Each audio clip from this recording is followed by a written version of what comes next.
শাশুড়ি মাকে ডাক্তারবাবু স্ট্রিক্ট বলেছেন অল্প তেলে রান্না, তাই আজ 1 টেবিল স্পুনেই রান্না করে ফেললাম। তেল গরম হলে সামান্য রাঁধুনি ফোড়ন দিয়ে চৌকো করে কাটা আলুগুলো নুন হলুদ দিয়ে কড়া করে ভেজে নিয়ে ওই তেলের মধ্যেই একটা শুকনো লঙ্কা ফোড়নে দিয়ে দিলাম ফুলকপিগুলো।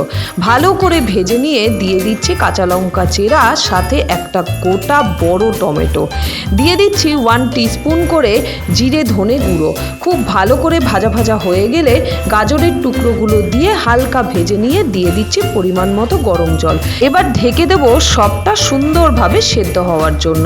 সেদ্ধ হয়ে গেলে একটা বাটিতে তরকারিটা নামিয়ে নিয়ে শুকনো কড়াইতে জিরে দিয়ে কড়া করে ভেজে নিয়ে ওর মধ্যে তরকারিটা ফোড়ন দেব। নামানোর সময় 1 টিস্পুন মতো কাঁচা সর্ষের তেল, কুচনো ধনেপাতা দিয়ে গরম গরম রুটি বা ভাতের সাথে সার্ভ করে দাও। সাবস্ক্রাইব।